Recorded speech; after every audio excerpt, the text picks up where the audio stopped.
코로나 이후 뒤바뀐 세상에서 나는 어떻게 살아야 할까요? 변화된 세상에서 나는 어떻게 살아남고 살 것인가에 대한 답이 긴급한 지금, 대한민국 최고의 심리학자, 한국인 맞춤 성격검사 WPI 창안자 황상민 박사가 코로나 위기를 넘어서 이겨낼 수 있도록 진로, 일, 비즈니스 등 현재 직면한 인생의 어려움에 대한 1:1 성격 맞춤별 실용적인 해법을 제시합니다. 이젠 꿈조차 꾸기 어려운 대학생, 직장을 잃을지 몰라 불안한 사람들, 매출 하락과 보이지 않는 미래에 답답한 자영업자와 CEO, 위기 극복과 성공 수업이 긴급한 여러분들 모두 7월 4일 WPI 초급과정 워크숍에 참여하세요. 온라인으로도 참여 가능합니다. 신청 문의는 위즈덤 센터.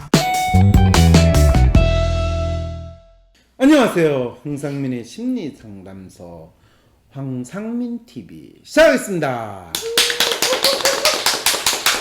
근데 참 놀라운 거는요, 지금 들어오시는 분들이 생각보다 적다는 사실을 보고 내가 이 방송을 해야 되는가 걱정이 되는데, 이 들어오시는 분들이 오늘 밤 생생방송 할 때부터 이 방송에 대해서 같이 듣는 친구분들 최소한 한 10명한테 단톡 카톡으로 10명 정도 링크를 좀 보내줘가지고 이 방송을 많은 분들이 좀 볼 수 있게 그렇게 활동을 좀 해주시면 안 될까요? 친구가 없어요 이런 분들은 그냥 괜찮아요. 친구 안 보내도 되고요. 그 대신에 부모나 뭐 형제들한테 보내도 되고, 꼭 안 된다라는 것보다는 할 수 있는 길, 본인 단톡방에 뭐 지나가던 사람이 본인한테 날린 카톡이라도 있고 광고성 카톡이, 거기에도 보내면 되잖아요. 꼭 친구한테 보내야 돼요. 그리고 꼭 아는 사람한테 보낸다 생각하지 말고, 오늘은 내가 홍보성, 광고성 카톡을 보내도 하나님이 용서해 주실 거야. 다 이게 이 세상을 밝고 좋은 세상을 만들고자 하는 일인데, 이렇게 하는 마음으로 이 황심소가 이 세상에 빛과 소금이 될 수 있도록 여러분들 좀, 그리고 당연히 링크 보내준데 묵묵부담이에요.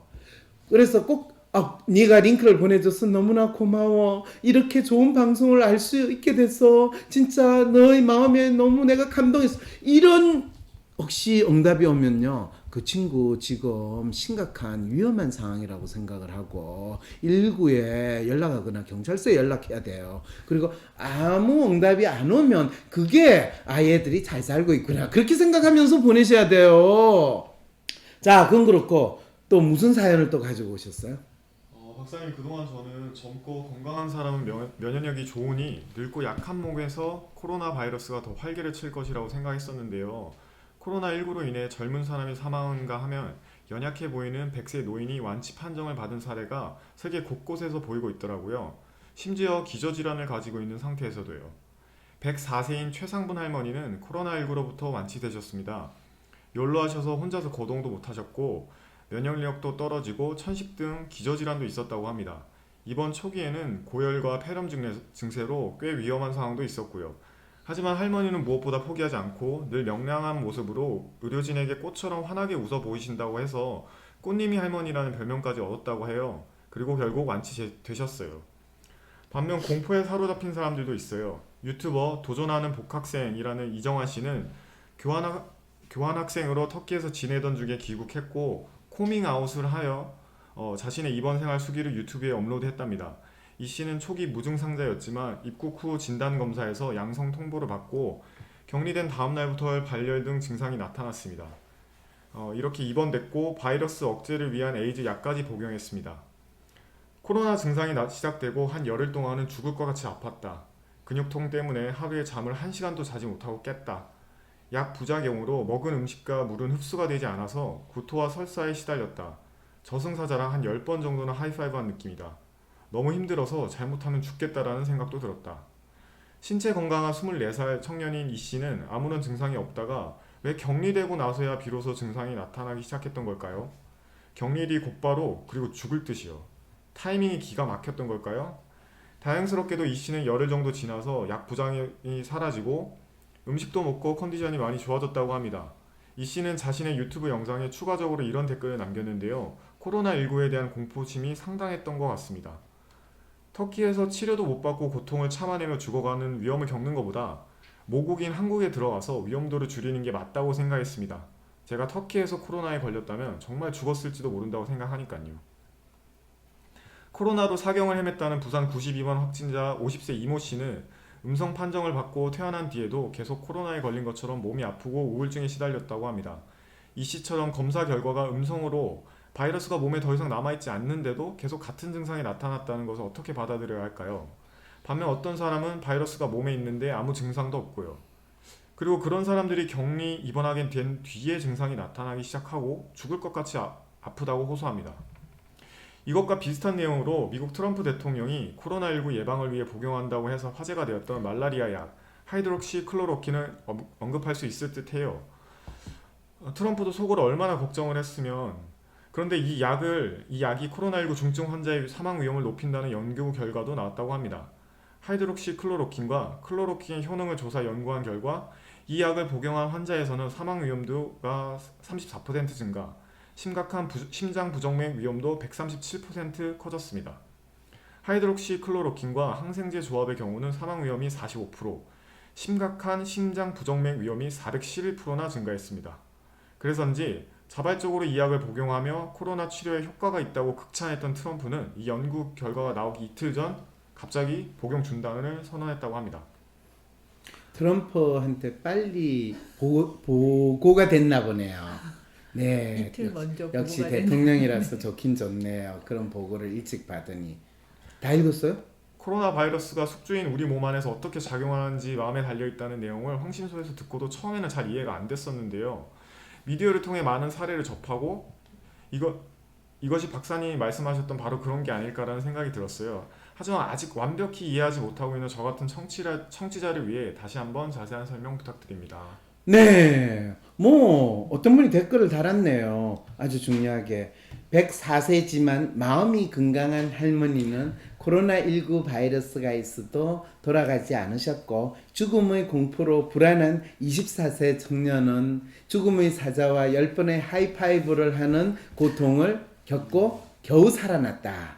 그래서 코로나19 바이러스는 기저질환이나 나이에 의해서 기계적으로 결정되는 게 아니라 이 코로나19 바이러스의 숙주가 된 그 당사자가 어떤 심리 상태에 있느냐에 따라서 무증상 상태가 되냐, 정상 상태가 되냐, 아니면 아주 죽을 지경이 되느냐, 이런 것까지 또 다르게 나타날 수 있을 뿐만 아니라 심지어는 정상이 나타난 이후에 회복되느냐, 죽음의 상황으로 가느냐까지도 달라지기 때문에 결코 우리는 코로나19 바이러스에 대한 퇴치 또는 면역을 생각을 할 때는 코로나19 바이러스 자체를 기계적으로 보고 또 물질적으로 그것이 작동할 거다라고 하는 누구에게나 동일한 방식으로 코로나19 바이러스가 그 악성을 떨치는 게 작동하는 게 아니라 숙주가 된 그 사람이 어떤 마음으로 자기 상태를 받아들이는가에 따라서 정상이 전혀 없는 무증상으로 잘 지낼 수도 있고,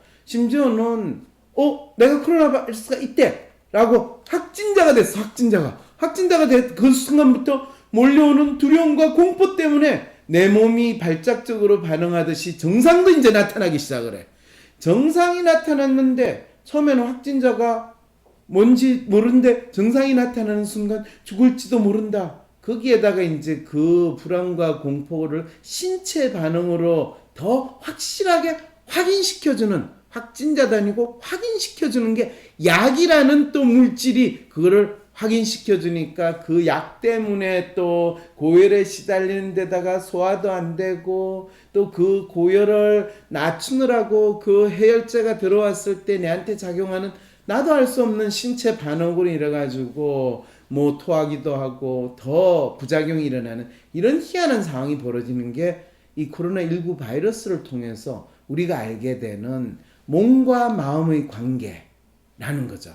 그래서 코로나19 바이러스는 몸과 마음의 관계를 인류에게 새롭게 다시 알려주는 상당히 훌륭한 확진자가 아니라 촉진자의 역할을 하는 희한한 바이러스다라는 거예요. 그런데 그거는 참 재밌게도 20세기 들어올 때 우리가 파스테르가 세균이라는 걸 발견을 할 때 그때가 19세기 말이거든요.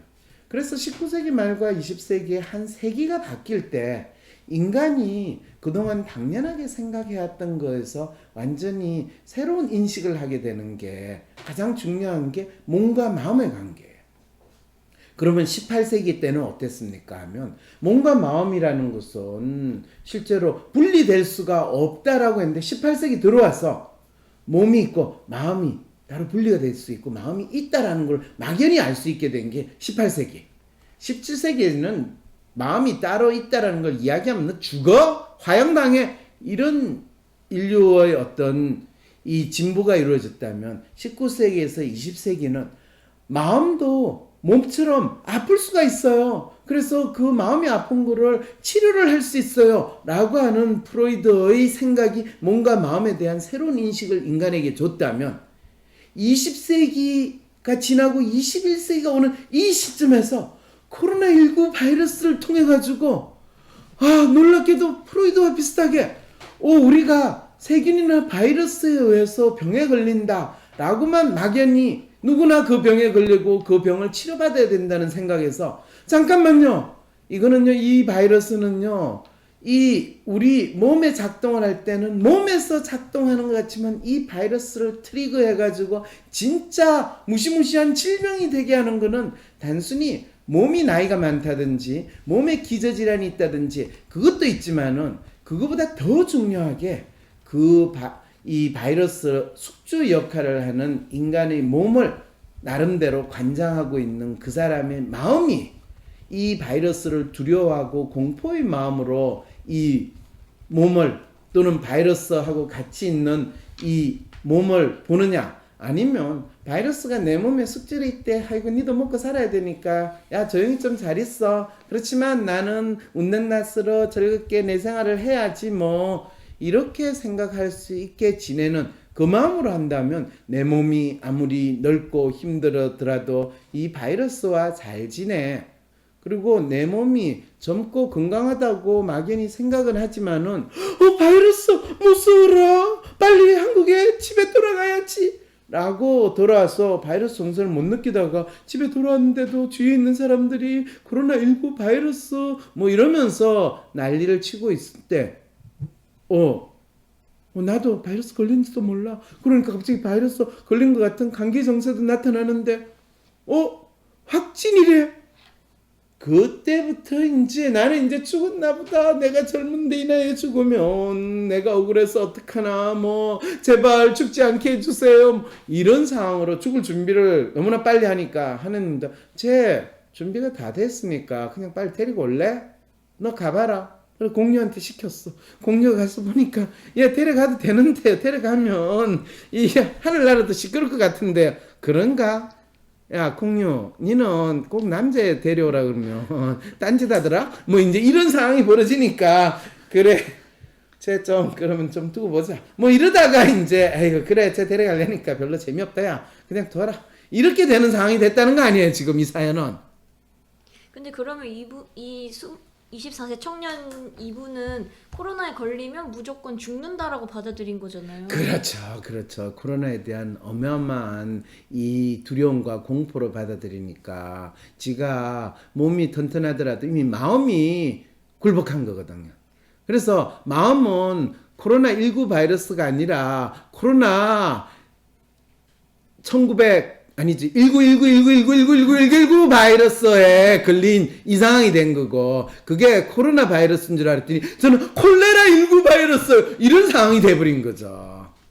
네, 그러니까 죽으면 지 마음이 실제로 문제인데, 그런데 누구도 이 코로나19 바이러스가 마음과 몸의 관계에 대해서 일어나는 21세기형의 새로운 질병이다라는 이야기를 하지 않고, 마치 이 1세기 전에 이 파스테르가 세균을 처음 발견했을 때 거기서 세균을 박멸하고 세균을 없애기만 하면 질병에서 우리가 벗어날 수 있다는 이 사고 수준에서 조금도 벗어나지 못하는 방역 대책, 그리고 그거를 마스크를 끼면 된다라고 해서 마스크 이 뭐예요, 부적도 아니고 마스크 꼈냐 안 꼈냐, 이거는 꼈다는데 왜 코로나19 바이러스 걸렸죠? 안 꼈는데 그래서 걸리는가? 이러면서 다른 사람한테 피해를 끼친다라는 이런 빈약한 논리로 가지고 전 국민들의 방역 대책을 하고, 그리고 사실 이게 우리나라 뭐 의사들이든 방역 전문가들의 문제가 아니라 전 세계적으로 지금 발작적으로는 팬데믹 발작이 일어났으니까 뭐라고 이야기할 수는 없는데, 누구 잘못이라고 이야기는 하는 게 아니에요. 단지 이 코로나19 바이러스가 지난 100년, 200년 동안 우리가 세균에 의해서 이 병이 만들어진다는 생각에서 단순히 세균에서 일어나는 것이 아니라 그 세균의 복균자가 됐던 숙주가 됐던 신체, 단순히 신체의 건강의 문제가 아니라 그 신체를 관장하는 우리 마음, 또 각각의 사람들의 마음이 어떻게 작동하는가와 관련돼서 이걸 제가 심리라고 이야기했는데, 이 와중에서도 의사들은 그 심리라는 거를 마치 뭐 심리 방역 이러면서 아주 심리라는 걸 우습고 장난치는 것 정도로 생각을 하지, 진짜 몸을 관장하는 심리가 뭔지도 모른 채로 뇌의 뭐 신경회로 뭐 뇌 어쩌고 저쩌고 하는 그런 정신과 의사들의 이 귀신 씨나라 까먹는 소리는 아니지만은, 정신과 의사가 굳게 믿고 있는 정신과 의사는 뇌가 분명히 신체의 일부고 장기거든요. 그런데 내 이꼴 마음이라고 해가지고 사기를 치는 거예요. 진짜 마음이 뭔지 모른다라고 이야기를 하면 되는데, 황심서 SNS 계정이 없나 봐요. 새로 방송 올 때마다 링크만 걸어도 더 많이 볼 것 같은데요. SNS 계정 있죠. 그래서 그 링크를 여러분들한테 보낼 테니까 처음에 그 링크 타고 들어오는 거를 여러분들이 다 친구분들에게 카톡으로 통해서 보내달라는 이야기죠. 자기 선에서 최선으로서 방역하고 죽으면 운명이니 하고 그냥 살던 대로 삽시다. 내가 아무리 무수해도 할 수 있는 게 없잖아요. 이분은 이제 자기 마음을 이미 포기 상태로 두고 코로나19 바이러스와 자기 삶에 대해서 포기하는 마음으로 사시는 분이 하는 이야기죠.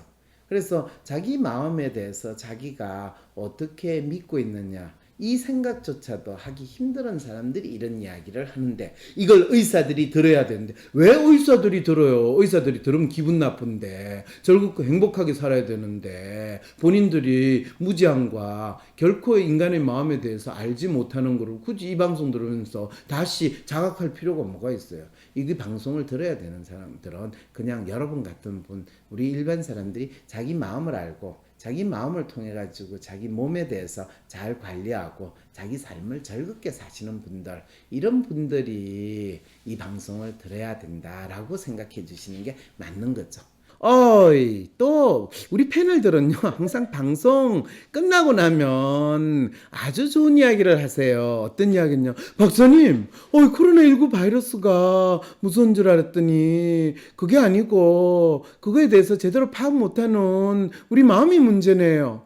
박사님, 그뿐만 아니라요, 제가 듣기에는요, 이거에 대해서 알려주는 이 기사들, 언론 기사들이 문제인 것 같아요. 그럼요. 언론 기사가 바로 디지털 바이러스라는 거 모르셨어요? 그랬더니 그러네요. 그러면 코로나 바이러스 다음에 2차 쇼크가 온다는 거는 이 디지털 바이러스가 온다는 이야기인가요? 디지털에 의한 우리의 공포와 우리의 삶의 불행은요, 지난 몇 년 동안 징글징글하게 많이 이루어졌어요. 아마 노통이 돌아가시는 10년 전부터, 아니면 그 전에 20년 전, 30년 전 박정희 독재 시절에, 아니면 이승만 독재 시절부터 그 바이러스가 있을 텐데, 디지털로 나오는 거, 그 이후부터는 아마 그게 뚜렷하게 놓은 게 노통 돌아가실 때니까, 노통은 디지털 바이러스에 우리도 모르는 사이에 돌아가신 아주 중요한 사례가 될 거라고 생각도 드네요. 이제 이해가 되시죠? 그러면 여러분, 제가 댓글, 박사님 안 계셨으면 정치인에게 또 이용당해서 공포와 불안에 떨고 살았을 듯 하네요. 불안하게 만드는 사람들을 이용하는 것이 정치인가요? 그렇죠. 정치는 대중의 불안을 먹고 살아요. 마치 코로나19 바이러스는 이 숙주의 불안과 공포의 악명을 떨치는 앙 하는 거예요. 발음이 안 돼. 요제프 게멜서 중요한 것은 무엇을 믿느냐가 아니라 무엇인가를 믿는다는 사실 자체다. 아시겠죠? 그래서 팩트 체크하는 건요. 무엇인가를 믿는다. 그거를 이용하고 있는데 JTBC에 계셨던 분 그분이 팩트 체크 운운하는 소리를 처음 이 방송에서 맞아요. 해놓을 예, 때 그 방송. 제가 속으로 웃었어요. 저 인간이 언젠가 지가 이야기하는 팩트 체크가 어떤 건지 한번 당해야지 저런 소리 두 번 다시 안 하지. 그러더니 갑자기 교회 주차장 이야기가 나오더니 그 다음부터는 그분들이 팩트 체크를 더 이상 안 하시더라고요. 네. 박사님께서는 디지털 바이러스라고 표현하시는데 사실 깨어나 있는 정신으로 날마다 경험하는 시민들에 대해 질문하지 않는 한 언제는 제 눈에 색안경이 끼워질 거라고 생각합니다. 디지털 바이러스는 깨어난 정신이 있는 사람들한테는 그 디지털 바이러스를 충분히 이길 수 있고 파악할 수가 있거든요. 그런데 깨어나 있는 정신이 없으면 이 디지털 바이러스가 작용을 해가지고 집단에는 이 디지털 바이러스를 팩트로 믿게 되고 나는 죽었구나. 그래도 이 정신대 뭐 윤미향 그거는 억울한 이야기일 거예요. 이렇게 생각하고 진상조사가 나올 때까지 기다려야 되는 거 아닌가요? 그게 팩트 체크가 되는 거죠. 이렇게 되는 거죠. 디지털 바이러스 맞아. 나의 마음 상태에 따라 다르게 작동을 하는 거예요. 그럼요. 코로나19 바이러스도 내 마음에 따라서 작동하는데 디지털 바이러스는 그래서 21세기는 바이러스가 그 숙주의 마음에 따라서 움직인다라는 것을 인류가 인식하게 되는 왜냐하면 인류는 20세기까지는 세균이나 바이러스는 그 숙주의 몸에 의해서만 절대적으로 작동한다라는 걸 배웠으면 이 바이러스는 마음에 의해서 움직인다라는 걸 알게 되면 코로나 언제 끝나나요? 라는 거는 코로나 숙주가 이 더 이상 몸에 의해서 작동하는 게 아니라 마음에 의해서 작동한다는 것을 인류가 보편적 상식처럼 알게 될 때 끝나게 된다는 것을 여러분들은 알게 되는 거죠.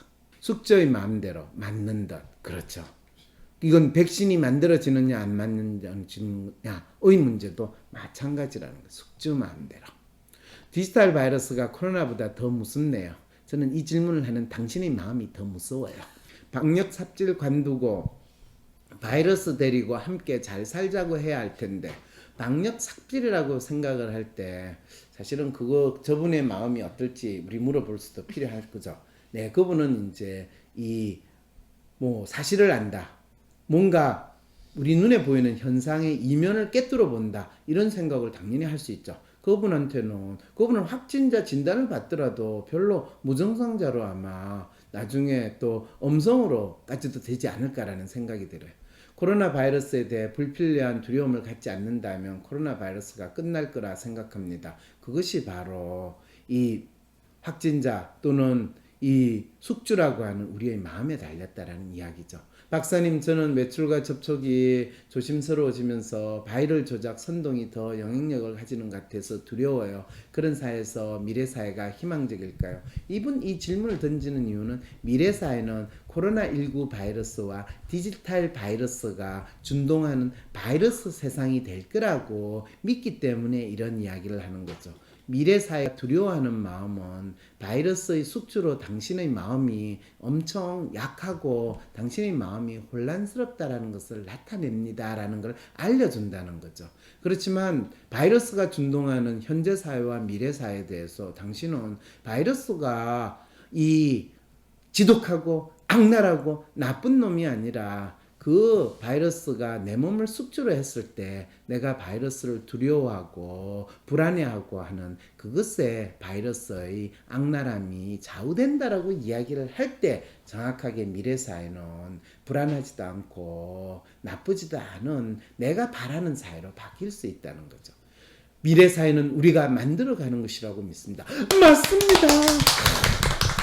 네, 트러스가 조금 높은 아이디어인데 그래서 항상 내 생각과 생각이 옳다고 맞아야 한다는 강박이 있습니다. 이분 까딱 잘못했으면 이분에 바이러스 걸렸으면 빨리 이 세상하고 끝낼 가능성이 상당히 높은 분이라는 거죠. 현실은 그렇지 못하니 괴롭습니다. 강박증에서 벗어나고 싶어요. 이분이 진짜 코로나19 바이러스 걸렸으면 본인 죽었다고 생각하고 어떤 치료약도 없단 말이야. 내한테 그러면 왜 내가 병동에 있어야 돼? 난 어차피 죽을 텐데. 이러고 지내실 가능성도 있는 분이거든요.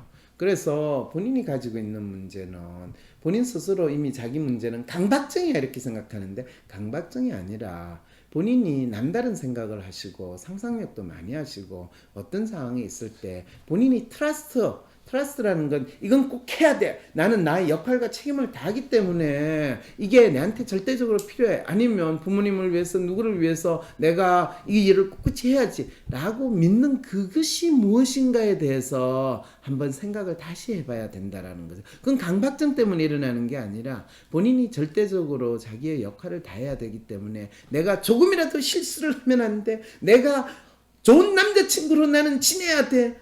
뭐 이런 식으로 자기 나름대로 그 역할에 강박증이 있는 거잖아요. 아까 그 참 참신하고 괜찮은 그 자기를 남자친구 스스로 여자친구의 감정 쓰레기통이라고 생각했을까요? 안 했죠. 안 했죠. 자기는 자기 일을 잘해왔고 아주 자기 생활을 잘하기 때문에 여자친구도 그렇게 살면 아무 문제가 없을 거라고 생각하는데 여자친구하고 같이 회사에서 일하는 사람들이 그 여자친구를 봤을 때 이 남자친구가 자기 여자친구 보듯이 볼까요? 아이고 쟤는 부모 잘 만나가지고 낙하산으로 지금 저 일을 하고 있는데 생긴 건 뺀질하게 생겨가지고 이거 뭐 세상에 대해서 알 게 있나? 그냥 아이고 네가 뭐를 알아. 그런데 월급이라도 가져가니까 참 부모 잘 만난 건 저래서 좋아. 저 인물이니까 아이고 남자 많이 홀리고 다니겠네. 그래 내가 퇴근 빨리 하는 거 보니 그렇다. 이런 마음으로 볼까요? 아니면 저 친구가 이 우리 회사에 들어와가지고 진짜 우리 회사를 살릴 만큼 열심히 일을 잘하는 그런 인재로 볼까요? 전자죠. 네, 전자라고요. 무슨 전자 있는지는 이야기는 안 하겠는데 어쨌든 간에 예, 우리 회사, 우리 팀 분위기 뒤숭숭숭하게 만드는 진짜 재난사고로 보고 내 마음까지 뒤숭숭하게 만드는데 저런 싸가지 없는 애를 내가 어떻게 이렇게 고민하게 되는 상황에 있다면 여러분 상상이 되세요? 네, 스웨덴 집단 감염 참패라는 기사가 있는데 진실은 뭔가요? 네, 진실이라는 게 원래부터 없어요.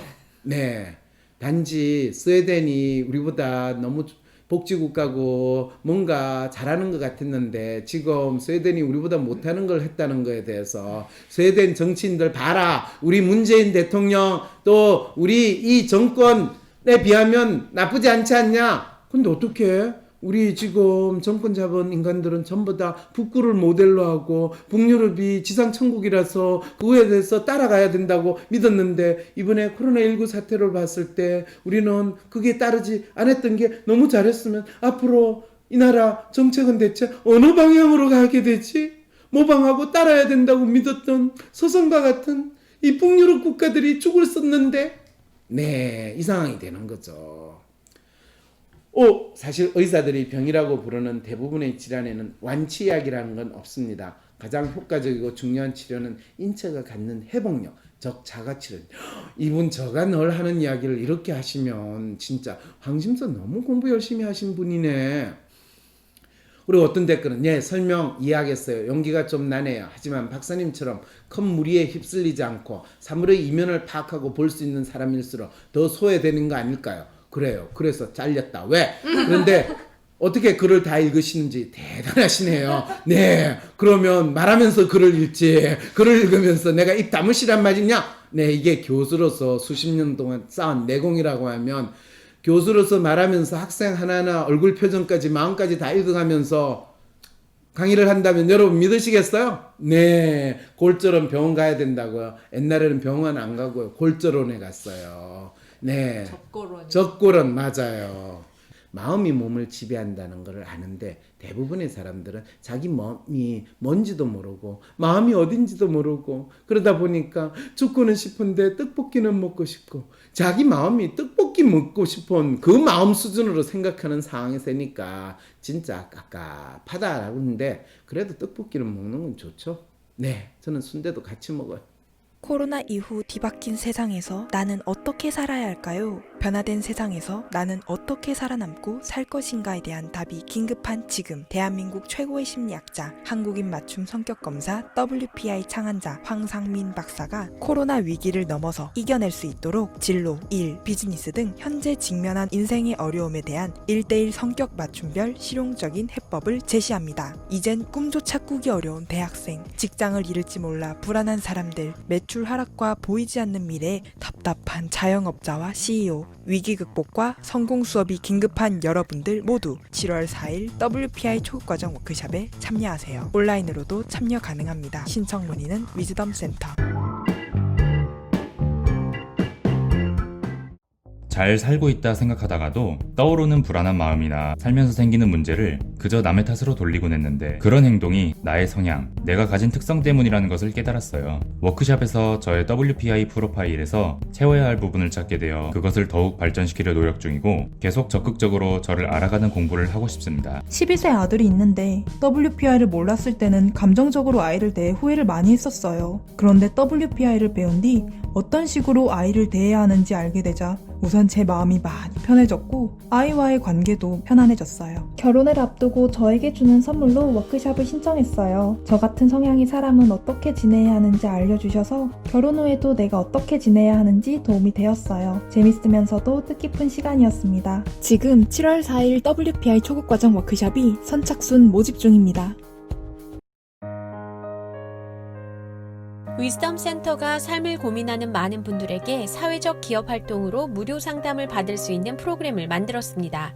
상담 비용이 부담스러우신 분, 자신의 고민이나 아픔의 정체가 무엇인지 알지 못해 상담을 주저하셨던 분을 위해 상담 기회를 제공합니다.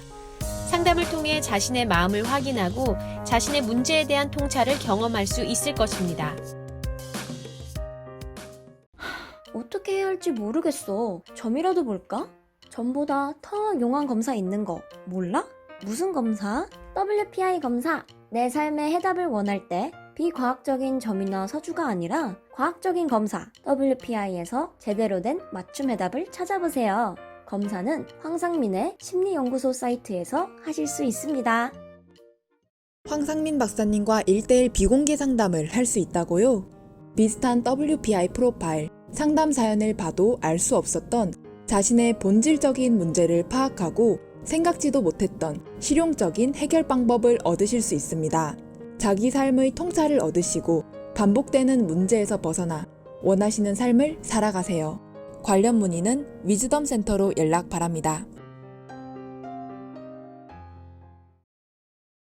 때론 귀여움으로, 때론 멋진 스타일로, 때론 호통으로, 또는 날카로운 통찰로, 때론 허당미까지 당신의 불면을 밝혀줄 황상민의 심리상담소가 훨훨 날아갈 수 있게 작은 약속이 모여 응원해주세요. 후원해주세요. 당신의 후원으로 쑥쑥 크는 황심소. 해피 나눔을 통해 후원 가능합니다.